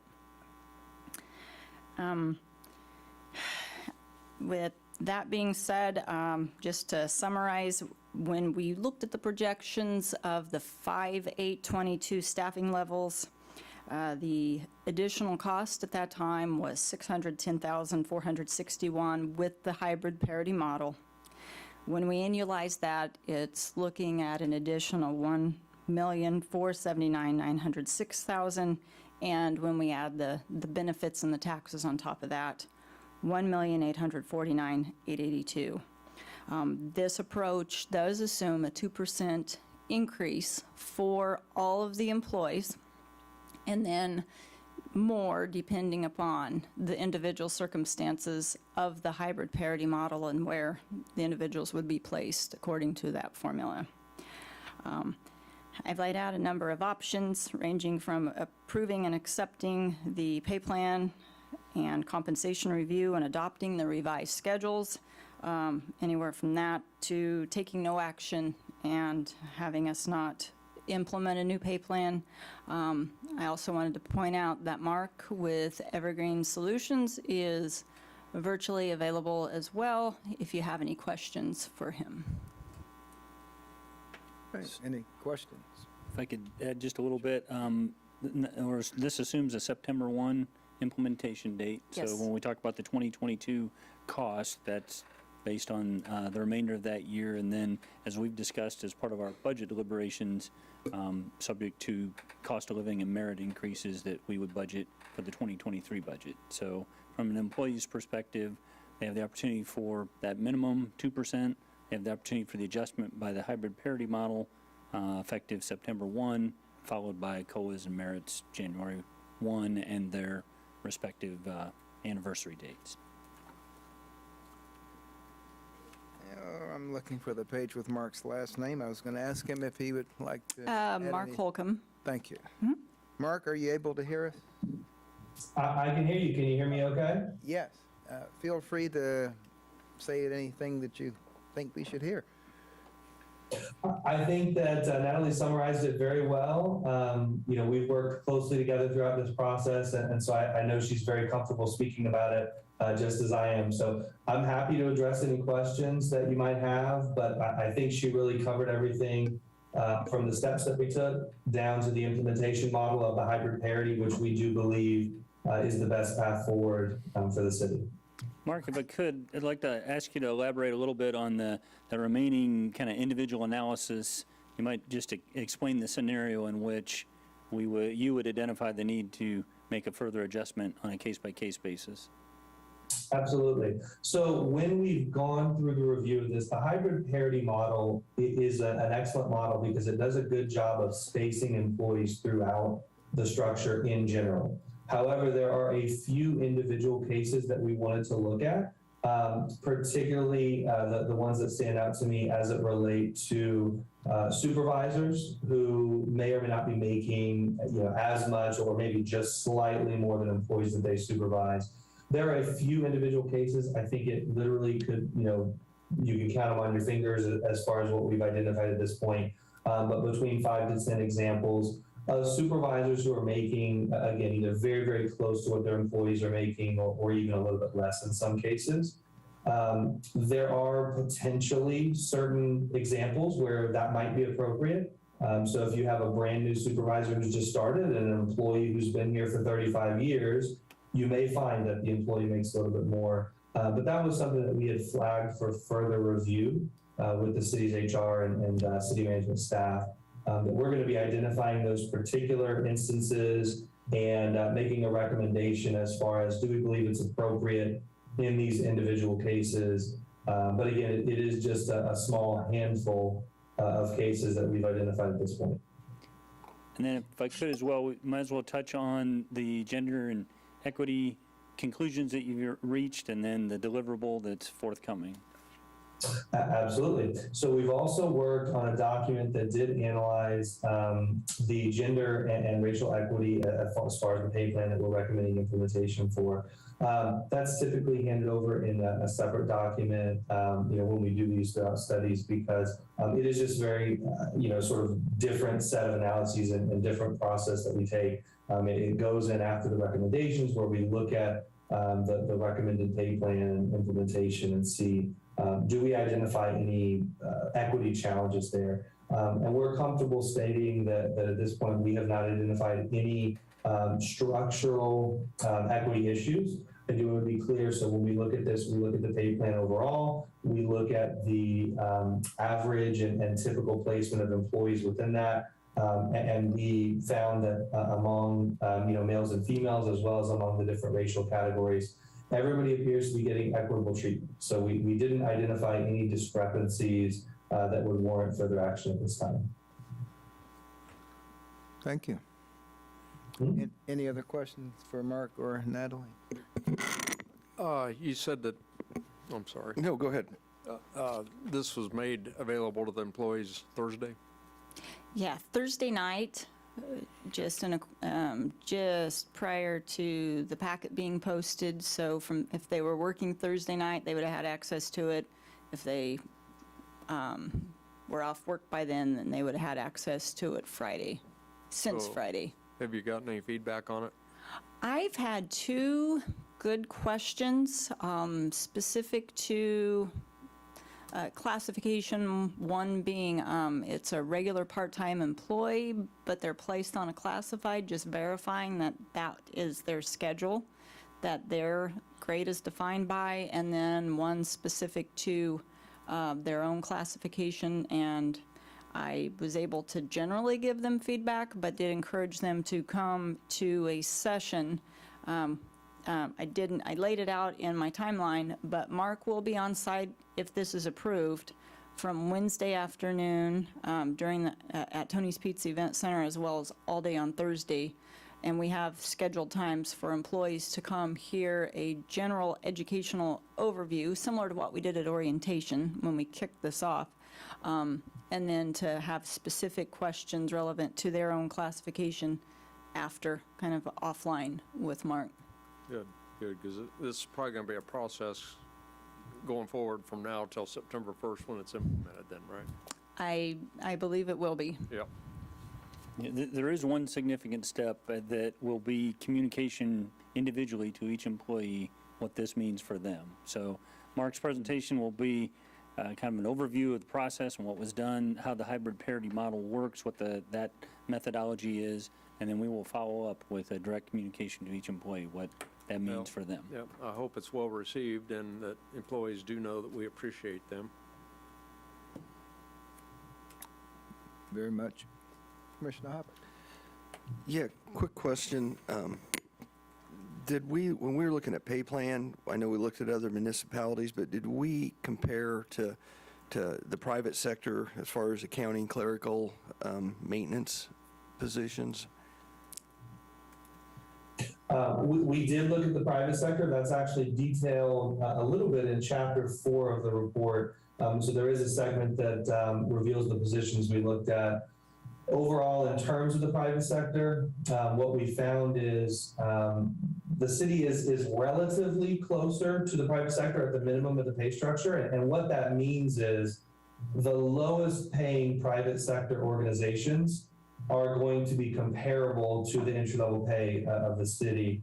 But as you might expect, the private sector does outdistance the city a little bit as you get to the midpoint of the maximum. Certainly the average private sector pay is higher than what you would find at the city, and the maximum pay, certainly from the highest paid private sector organizations does outstrip the city as well. But that is detailed in Chapter 4 of the report. Okay, and so that was taken into consideration when setting the pay plan?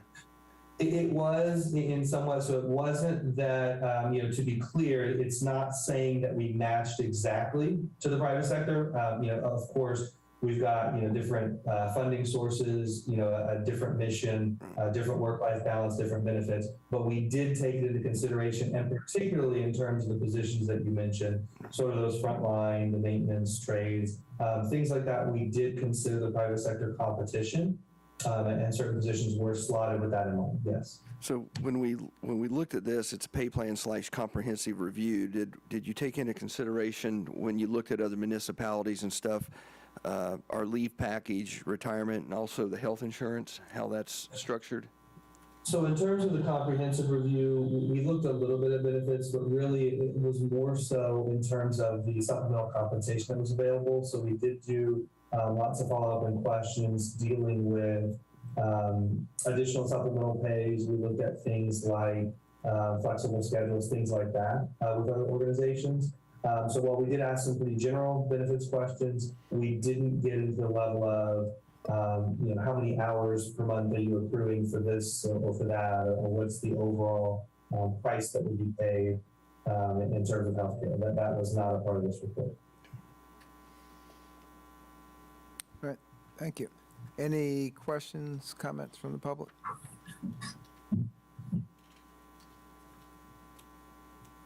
Thought I might see 100 employees come marching in with big smiles on their faces. But the ones I see here all have smiles on their faces, so that's a good sign. Any action to be taken by the commission? Mayor, I move we approve resolution number 228060, accepting and approving the comprehensive pay plan compensation review and adopting the proposed 2022 pay plan and classification system. Second. It's been moved and seconded to approve resolution 22-8060, adopting the proposed revised 2022 pay plan and classification system. All in favor, say aye. Aye. Any opposed? Motion carries 5-0. Thank you. You're right back here. I am All right, 6.5. Item 6.5, approve Resolution 22-8061, authorizing an additional full-time employee for the Community and Development Services Department. Thank you again, Mayor and Commissioners. During the 2023 budget study sessions, you were provided a short list of additional positions that were not currently authorized, but that we were looking at depending on different budget scenarios. One of those positions, we decided it was urgent enough to bring back in front of you and to seek approval to add that position prior to those other formal processes. That position is a planner for the Community and Development Services position. We are currently authorized with our budget calculations 2 full-time planners. One of those planners has been vacant since a long-term employee retirement in October of 2020. It has been a difficult recruitment process. Staff has worked closely with the department to try to attract. We've had a few candidates, but until recently, we were not successful. We do have one successful candidate that accepted a job offer and is negotiating a start date. However, during the most recent attempt to cast the net and get a planner, we had a second candidate, and that is what has brought me back in front of you, asking for approval to move ahead with that position. The personnel manual states that the city manager has the authority to add, remove, or realign current positions to better meet our needs, but we do seek commission approval anytime there's a budgetary increase. We are asking for that allocation to move from 2 to 3. We do believe that there's budgeted funds available to cover the expense of the additional position, but again, formally wanted to bring that back in front of you for the approval at this time. I provided a very broad range as far as what the cost estimate with the benefits would be, and this is one of our, I don't want to say rare positions, but one of the handful of positions where the employee's qualifications or the potential qualifications, if we can get them on board to be the employee, will determine on which pay grade they exist. And just to clarify also, this information is based on the current pay plan that's in effect as of today, not the future one that you just approved for September 1st. The estimated range, again, it's broad, depending upon where the individual's placed and adding the benefits, broad range, additional impact anywhere from $67,000 to $111,161. We think it's going to be closer to under $90,000, but again, we do, in talking with finance, we do feel that the budgeted funds are available to cover it, but again, just wanted to seek approval, and this is a general fund position. So with that, I'd be happy to answer any questions. I will note that the department head, Ms. Driscoll, is available here as well. All right, let's start from the left. Commissioner Hop. I don't have any questions. I just know based on what's going on in the community, our planning commission is probably as busy as anybody, so I'm sure that running shorthanded has not been easy, so.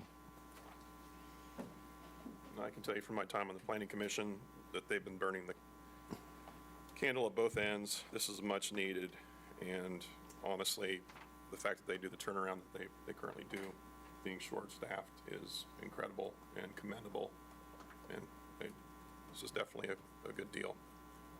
All right. My opinion as well, sign them up as quick as you can. I concur. I'm afraid someone else is going to retire.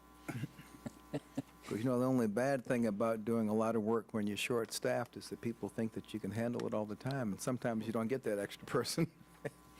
But I would certainly agree with the other comments. Any comments from the public? Seeing none. All right. Mayor Davis, I move we approve resolution number 22-8061, authorizing an additional classified full-time planner. I'll second that. Been moved and seconded to approve Resolution 22-8061. All in favor, say aye. Aye. Any opposed? Motion carries 5-0. Thank you. We are at Citizens Forum. This is an opportunity for anyone to come to the podium to address the commission on any topic of your choice. We ask that you limit your comments to about 3 minutes.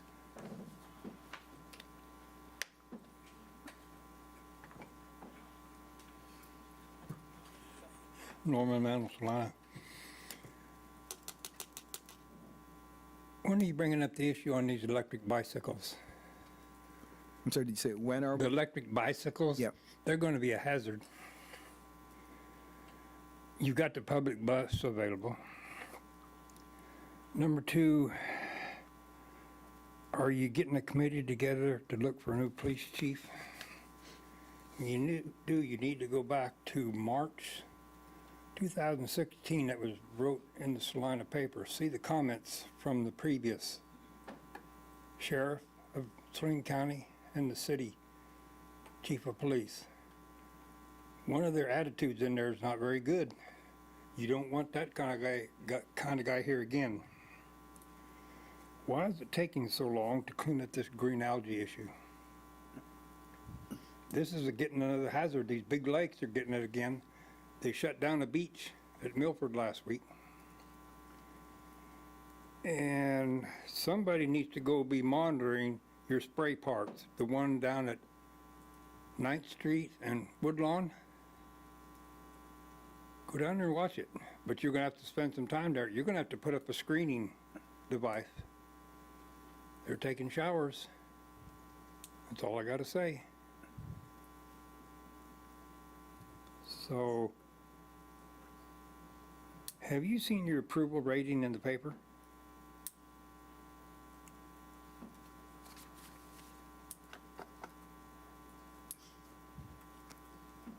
Just want to ask our two experts, is there a city ordinance that would prevent a person from bathing in the spray park, assuming they are If they're decently clad? Yeah. I don't know that, assuming that it's not indecent, I don't know that there is anything that would prohibit that. There is community product available for people who do need showers. Just point that out. Tyler Sartain, Salina, Kansas. So after a couple of years, we finally have our petition here, all legalized and everything, ready to go to repeal BSL. Mr. Bingston and Mr. Montoya and our lawyers have all worked really, really hard to get this all ready, and actually has it written up as an ordinance language. So, I mean, you can literally just take it and accept it as an ordinance, and then we don't have to go do all the work, but we're going to do the work anyway. But we're just letting you know that, and if you guys want to sign, we'll be out and about. Thank you.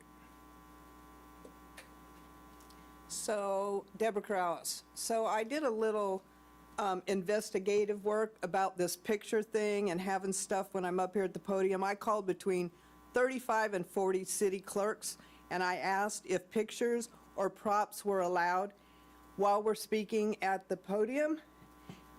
All of them said yes. You guys are the only ones that don't allow us to have props or a picture. This isn't a commission meeting for you guys. It's a commissioner meeting for us. And every time I do something, then you guys put a rule out there that we can't do it. I put up a picture, now it's there, we can't do that. I hand out material, now we can't do that. This meeting is about us. It's not about you guys. And you guys got to quit acting like you guys are the only guys, and I'm not talking to everybody, just in general, that this meeting is about you guys.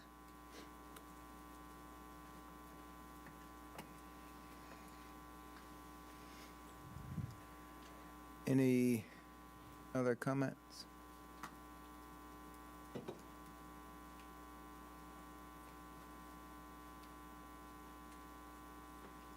Ben Winholtz, Salina. Norman, you knew I'd follow you. This is exactly what I was talking about earlier. If you're going to have your public forum, you're definitely going to need to have it structured and have subjects in advance. Otherwise, you're going to end up just like you see here and have seen in other weeks. So again, I want to reiterate that the public forum idea is great, but adding to that as far as not only your timeline, but your venue. The suggestion of the two small ones that we have being Carver Center or the other one may be a little small. I think I would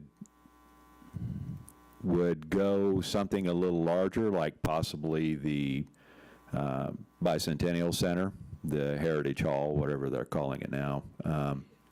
Basically something like that, and overkill the first time instead of having standing room only to a point where you're going to turn people off to this. Thank you.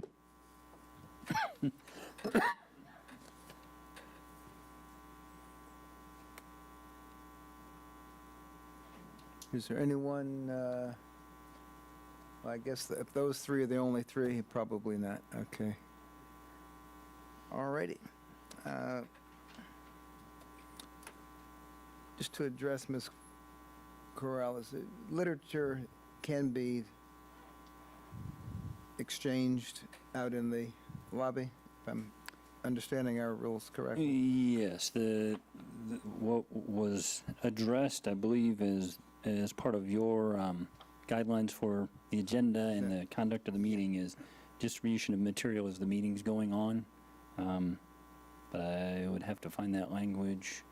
Forms of expression or communication or expression not allowed in the meeting room, before, during, or after the meeting, possessing, placing, or displaying a sign, placard, flag, or banner, regardless of its size, the material of which it is made, or its written, graphic, or symbolic content, and then during the meeting, audibly speaking, making noise, applauding, whistling, cheering, booing, jeering, taunting, and audibly mouthing, gesturing messages, and making available, distributing written material to those in attendance. So that's directed at, as the meeting is going on, distributing written material. Right. And as Ms. Young did before this meeting for an earlier issue, if there's something that be germane to a topic, particularly one on the agenda, the material should be given to the city clerk with enough copies for the commissioners, city attorney, city manager, and the city clerk, so that we can see them close up and not try to imagine what's on a piece of paper 20 feet from us.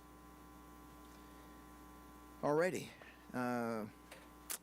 We have a request for an executive session. I would just add that whatever time we allow, that we put a 5-minute break before the meeting. I did have an item for other Oh, business. I'm sorry, I skipped right over You that. skipped other business. Sure did. Sorry about Yeah, that. you did. Go right ahead. We received a packet here a few weeks ago about openings on citizens' boards and commissions, and I would just like to reach out to people to take an interest in that and apply for, there's many openings on various boards that the city needs your input to function. It's not about us five. And I don't know how we go about publicizing the openings for these positions, but I suppose Facebook page. Yeah, all of our social media avenues, we try to take advantage of that, but as that information you receive indicates, there's over 200 positions. Not all of those need to be filled as part of this process, but there's over 200 positions on all of our boards and commissions, so And those there's are quite a appointed, need. I can't recall the exact date in August. Yeah, I don't recall the date off the top of my head either, but there's a think it's round involved. coming up. So if you want to be involved, there's your chance. True. Any other comments? I was asked to clarify an explanation I gave earlier in the meeting about placement of temporary signs during election season. I failed to fully explain that that right to place signs in the right-of-way belongs to the adjacent property owner, so it requires the permission of the adjacent property owner. And so if we have situations where we have a median on Belmont or on South 9th Street, there is no adjacent property owner, so it's not an open-ended placement of signs in the right-of-way. It's that the adjacent property owner to the right-of-way can give permission to put signs adjacent to their property. But if we have a situation between two streets or an island, there's nobody there to get permission from, so it's not open-ended. So I didn't explain that clearly enough the first time. I appreciate that clarification. Is that 45 days prior? Yes.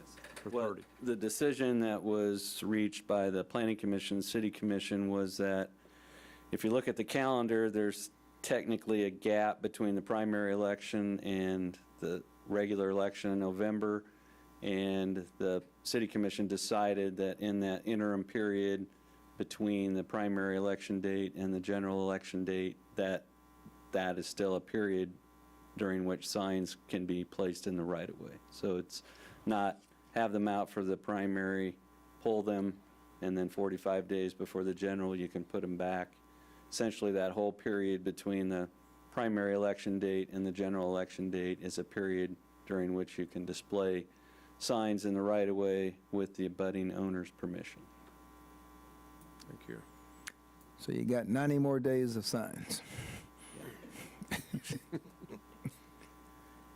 I would like to read a letter. 2 weeks ago, the Consul General of Japan visited Salina, in particular Great Plains Manufacturing, as part of an effort highlighting Japanese investment in American corporations. And it's a short letter. Dear Mayor Davis, it was a pleasure to meet you at Great Plains Manufacturing Incorporated on July 13th. Thank you for joining us for the Grassroots Caravan event. I'm very grateful for your kind card and the artwork that actually the city, not me, gifted me. The sunflowers are stunning. This was a print from the River Festival of Kansas skyline and sunflowers. Hope it's on a nice wall in his office somewhere. Getting to see the enormity of the new facility of Great Plains Manufacturing Incorporated, and hearing more about the employment growth and development capacity increase it will provide was remarkable. Under your ongoing support and stewardship, it is clear that Japanese manufacturing investments can and will flourish. I look forward to meeting with you again soon and hope to continue discussions with you regarding possible cooperation in the future. Sincerely, Mr. Tajima. And of course, the you he's referring to is not me necessarily personally, but all of Salina Economic Development, Mr. Robinson, the city, and all of our local economic leaders. I would dare say it was a very productive meeting, and it's different when you sit with people who deal with 3 or 4 commas with zeros than just our paltry $100 million budget. It's a whole different world. But when we can get that type of development increasing in our area, it bodes well for our future economic stability. So I dare say the city and the county put their best feet forward and had a very nice meeting. All right, I think we are ready. I'm not sure who wants to take the honor. Commissioner Longbottom? Time. Let's try 25 minutes, please. And a 5-minute break. And a If you 5-minute want to break. round that to 6:25 and reconvene at 6:50, Yep. would probably work.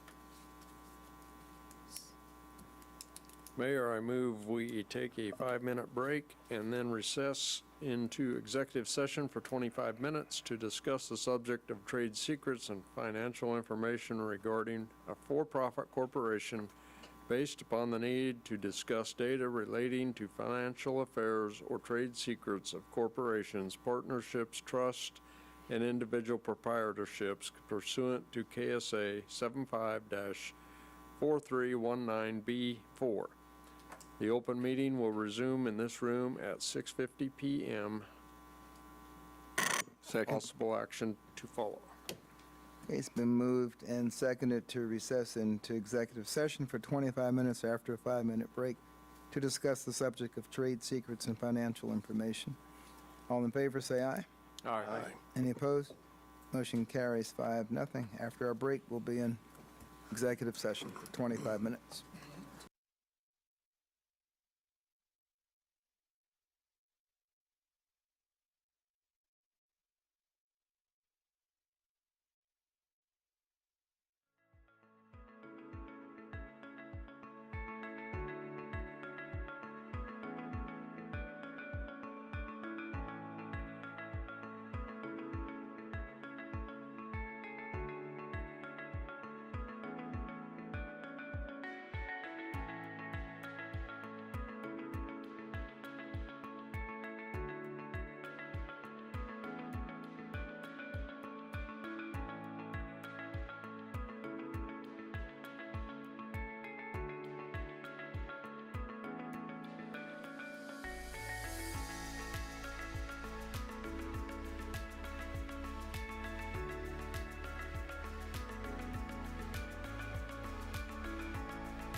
All right, we are back in regular session, and I would think we have no action to take. Correct. And unless there's any other business. Mayor look for a Davis, motion to adjourn. I move we adjourn. I'll second. Second. Moved and seconded to adjourn. All in favor? Aye. Aye. We are adjourned. Thank you.